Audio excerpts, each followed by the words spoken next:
안녕하세요. 오늘 저희가 좀 자세히 살펴볼 자료는요. 곧 있을 피그마, 피그마의 기업 공개, IPO 관련 소식입니다.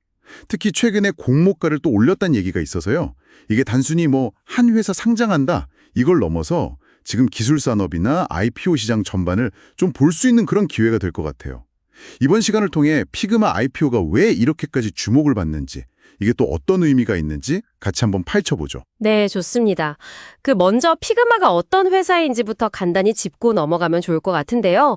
아시는 분도 많겠지만 이게 클라우드 기반의 협업 UI UX 디자인 툴이잖아요. 네네, 그렇죠.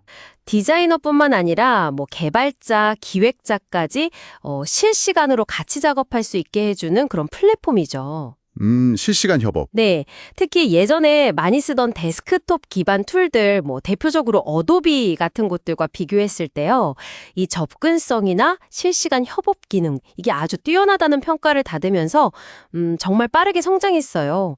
사용자층도 스타트업부터 아주 큰 대기업까지 넓고요. 이게 피그마 가치의 어떤 핵심 동력이라고 할 수 있습니다. 그렇군요. 그 강력한 협업 기능이 진짜 핵심이네요. 그런데 2025년 하반기에 미국 증시 상장을 앞두고 있는데 최근에 공모 희망 가격을 주당 30달러에서 32달러로 이렇게 올렸어요. 이건 좀 어떤 의미가 있을까요? 네, 이게 이제 가격대로 계산을 해보면요, 기업 가치가 무려 한 188억 달러 정도 됩니다. 188억 달러요? 와... 네, 우리 돈으로 하면 20조 원이 훌쩍 넘는 수준이죠. 근데 여기서 정말 흥미로운 지점은요, 이 금액이 2022년에 어도비가 피그마를 인수하려고 했을 때 제시했던 금액, 200억 달러, 여기에 아주 근접한다는 겁니다. 아, 그때 그 인수 금액이요? 네, 기억하시겠지만 2023년 12월에 유럽연합이랑 영국 반독점 규제 때문에 결국 인수가 무산됐었잖아요. 와, 그러니까 그 큰 M&A가 무산됐는데도 거의 비슷한 수준의 가치를 시장에서 이제 혼자 힘으로 인정받고 있다는 거네요. 야, 이건 정말 대단한데요. 피그마의 어떤 독립적인 기술력이나 비즈니스 모델, 여기에 대한 시장의 신뢰가 그만큼 단단하다, 이렇게 봐도 되는 걸까요? 정확합니다. 단순히 회복했다 이 정도 수준이 아니라요. 그 규제 당국의 제동에도 불구하고 피그마의 핵심 경쟁력 또 성장 잠재력은 전혀 흔들리지 않았다. 이걸 시장이 딱 증명해 주는 셈이죠. 그렇군요. 그리고 또 아시다시피 팬데믹 이후에 좀 주춤했던 미국 IPO 시장이 요즘 회복세를 보이고 있잖아요. 특히 AI나 클라우드 그리고 이제 피그마가 속한 이 디자인 협업 툴 분야, 여기에 대한 기대감이 상당히 높습니다.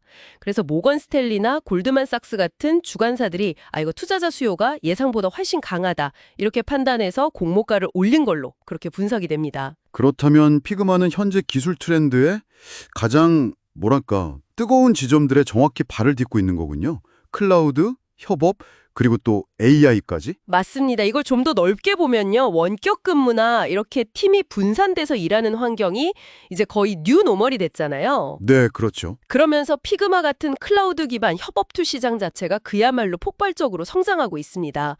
피그마는 이 분야의 선두주자일 뿐만 아니라 최근에는 또 AI를 활용해서 디자인을 자동화하는 기능, 이런 혁신을 계속 시도하고 있다는 점도 높게 평가받는 아주 중요한 이유입니다. AI 기능까지? 네, 그러니까 단순히 현재 잘하는 것에 머무는 게 아니라 미래 기술 변화에도 아주 적극적으로 대응하고 있다, 이런 인상을 주는 거죠. 이번 IPO로 조달하는 자금이 한 10억 달러 정도 된다고 하던데요? 네, 상당한 규모죠. 이 자금 역시 그럼 연구개발 투자나 글로벌 시장 확장, 그리고 방금 말씀하신 그 AI 기능 강화, 여기에 집중적으로 사용될 예정이라고 하고요. 총 공모 주식수는 한 3,690만 주 정도인데 이게 신주 발행을 통한 자본 확충이랑 기존 투자자들의 구주 매출이 같이 이루어지는 구조더라고요. 네, 그게 이제 성장을 위한 투자금 확보, 그리고 또 초기 투자자들에게는 투자 회수 기회를 제공하는 그런 두 가지 목적을 동시에 달성하려는 일반적인 IPO 형태라고 보시면 됩니다. 자, 그럼 이 모든 상황을 종합해 볼 때 피그마의 IPO, 이게 우리 청취자분들께는 어떤 시사점을 줄까요?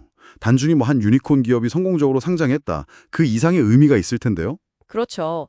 이 피그마 사례는요, 기술 섹터, 특히 SaaS라고 하죠. Software as a Service 기업들의 어떤 회복 가능성을 보여주는 중요한 신호탄이다, 이렇게 해석해 볼 수 있습니다.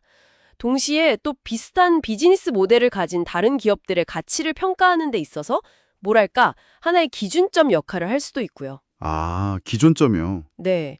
디지털 전환이나 원격 협업, 이런 거대한 시대적 흐름 속에서 피그마 같은 플랫폼의 가치가 지금 어떻게 평가받고 있는지 그걸 보여주는 아주 생생한 예시인 거죠. 결국 이번 공모가 장양조점은 그 인수무산이라는 어떻게 보면 위기 상황을 딛고 일어선 피그마의 제품 경쟁력, 또 강력한 브랜드 파워, 그리고 AI 통합 같은 미래 전략, 그리고 지속적인 성장 가능성, 이런 것들에 대한 시장의 아주 긍정적인 평가가 집약된 결과다.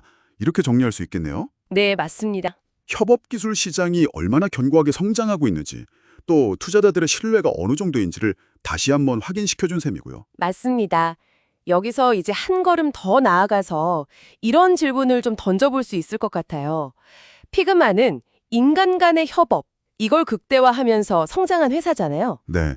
그런데 앞으로 AI가 디자인 작업의 상당 부분을 자동화하거나 어쩌면 창의적인 영역까지도 넘보게 된다면 과연 우리가 알던 그 협업의 본질은 어떻게 변하게 될까? 아, 협업의 본질이요. 네.